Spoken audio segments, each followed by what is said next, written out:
अरुण व आदिती आजी आजोबांच्या गावी पोहोचले तेव्हा तिथे मामांची मुले त्यांच्या आतुरतेने वाट पाहत होती.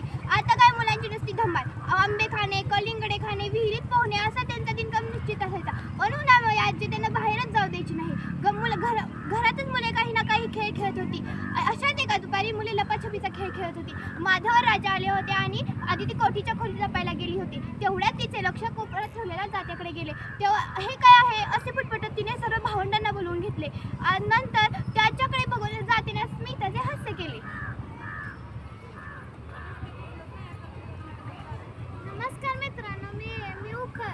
नमस्कार मित्रांनो, मी काठवड. नमस्कार मित्रांनो, मी खलबत्ता. नमस्कार मित्रांनो, मी सुरई. नमस्कार मित्रांनो, मी दगडी पाटा. नमस्कार मित्रांनो, मी जातो. नमस्कार मित्रांनो, मी मंदा. नमस्कार मित्रांनो, मी आदिती. नमस्कार मित्रांनो, मी अरुण. नमस्कार मित्रांनो, मी माधव. नमस्कार मित्रांनो, मी प्रशांत. हाय मुलांनो, ओळखलं का मला? मी जातो. तू इथे काय करतोय? काय सांगू तुम्हाला, लोक माझा वापर फक्त लग्नाची हळद तोडण्यासाठी करतात आणि असं कोपऱ्यात ठेवून देतात. आता काय, माझे नवे मित्र सगळे सोयरे सगळे स्वयंपाक घरात विराजमान झालेत. तुझे मित्र सगळे सोयरे कोण रे? आम्हाला नाही समजलं. तुम्हाला आमच्याबद्दल काहीच माहित नाही.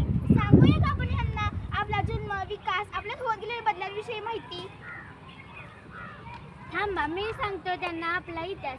बरं का मुलांना, मानव शेती करू लागला, स्थिर जीवन जगू लागला. त्यासाठी त्याला अन्न शिजवण्यासाठी, अन्न साठवण्यासाठी भांड्यांची गरज भासू लागली. त्या गरजेपोटी त्याने मातीपासून मडके पसरत ताटल्या, पराती, घडे अशी नित्योपयोगी भांडी तयार केली. पण काय रे आम्ही पण मातीच्या मडक्यातलं पाणी, थंडगार पाणी पितो. छोट्या मडक्यात दही लावतो. पण काय रे, माणसाने फक्त मातीचीच भांडी बनवली का?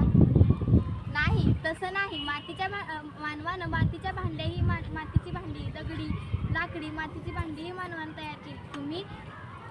तुम्ही वाळलेल्या भोपळे ही भांडी पाहिली आहेत का? हो, मी पण आंतरजालावर अशा भांड्यांची खूप चित्र पाहिली आहेत आणि आदिवासी भागातील लोक अशा भांड्यांचा उपयोग करतात हेही वाचलं आहे. मुलांना भिंतीला ठेवलेली काठवट पहा. गव्हाचा, ज्वारीचा, बाजरीचा अशी पिठं मळण्यासाठी व भाकरी थापण्यासाठी याचा उपयोग केला जातो. आजही काही ग्रामीण भागात काही घरातून याचा उपयोग केलेला दिसतो. अगं मंदा, तुला आठवतं का तुझ्या आजीला आमचा नवा मित्र मिक्सरची खूप भीती वाटायची. दाण्याचा कूट, मिरच्या, हळद, धने यांसारखे काही बाही कुटण्यासाठी उखळ, मुसळ, दगडी खल किंवा खलबत्ताही वापरायची. पाटा वरवंटाही वापरायची. आता तुम्ही सांगा मुलांना, आज उकळीमध्ये पदार्थ कोण कुटत बसले? लावला मिक्सर की झालं काम. वेळही वाचतो आणि श्रमही वाचतात. पूर्वी पिठाच्या मसाल्याच्या गिरण्या नव्हत्या. गृहिणी जातावर धान्य दळायच्या. धान्य पकडायला सूप असायचं. हे सगळं खरं आहे, पण एवढं काम करायला कोणाकडे वेळ आहे? मातीच्या व लाकडाच्या भांड्याबरोबर मानवानं तांब, लोखंड या धातूंचा शोध लावला. भांडी बनवण्यासाठी या धातूंचा उपयोग होऊ लागला. यामुळे भांडी संस्कृती अधिक प्रगल्भ आणि विकसित होऊ लागली. तुला असं म्हणायचंय का लोखंड आणि धातूपासून ही भांडी बनवतात? पण जाते भाऊ, आम्ही तर लोखंड आणि तांब याच्याशिवाय चांदीची भांडी पाहिलेली आहेत. पलंग, खुर्ची, टेबल, कपाट, दारं, खिडक्या, मोठे दरवाजे या लोखंडाच्या वस्तू तुम्ही पाहिल्या आहेतच. त्याबरोबर स्वयंपाकघरातील लोखंडी कढई, तवा यांचा वापर होताना तुम्ही पाहिला आहेच. तांबा आणि लोखंड याच्या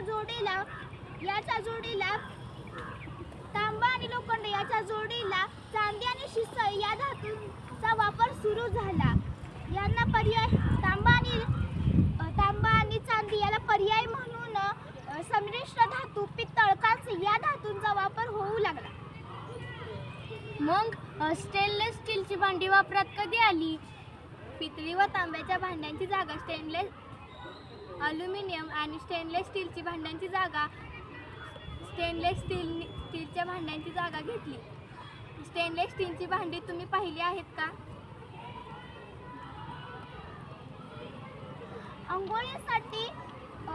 पूर्वी आंघोळीसाठी घंगाळ, पाणी तापवण्यासाठी बंब, पाणी साठवण्यासाठी कळशी, घागर, तपेले, हंडा असायचा. पण आता प्लास्टिकच्या बादल्या आणि टब दिसतात. जाते भाऊ, पूर्वी जेवणाच्या पंक्तीत ताट म्हणून पत्रावळी किंवा केळीची पानं, तर वाट्या म्हणून द्रोण, तर हात धुण्यासाठी तस्त असायचे. होय ना रे अरुण, तुला बरंच काही माहिती आहे. गाईच्या दुधासाठी कासंदी, ताकाचा कावळा, लोण्याचा वाडगा, तुपाची बुदली असे एक ना कितीतरी भांडी स्वयंपाकघरात वावरत असायची. आता काय गॅसची शेगडीच दिसते. पण हे सगळं खरं आहे, पण आजकाल मातीची भांडी बंद झाली का? नाही, तसं नाही. आजकाल मातीची भांडी वापरण्याची हीच परंपरा आहे. आज मोठ्या प्रमाणात चिनी माती व सिरामिक्स या धातूंचा वापर करून भांडी बनवत आहेत. किटलीचा रंग, आकार, नक्षीकाम व त्याच्यावर रत्नजडी सुरम्या या सगळ्या गोष्टी भांड्यात येऊ लागल्या आहेत. हो, हे अगदी खरं आहे. आमच्या घरी स्टेनलेस स्टील व नॉनस्टिक कोटेड मेटलची भांडीही आहे. प्रत्येकजण स्वतःच्या खिशाला परवडणारी, सहजपणे उपलब्ध होणारी आणि वापरण्यासाठी सोपी असणारी भांडी खरेदी करण्याचा प्रयत्न करतो. एकूण काय भांडी हे मानवी संस्कृतीचं अविभाज्य अंग आहे. गरजेनुसार भांड्यांमध्ये विविधता येत असली तरी जिथे तिथे मानवी जीवन तिथे भांडी असणारच. आज आम्हाला तुम्हा सर्वांबरोबर खूप मजा आली. सर्वांचे आम्ही आभारी आहोत, कारण तुम्ही आम्हाला भांड्यांच्या दुनियेत नेण्याची घडवून आणली. धन्यवाद.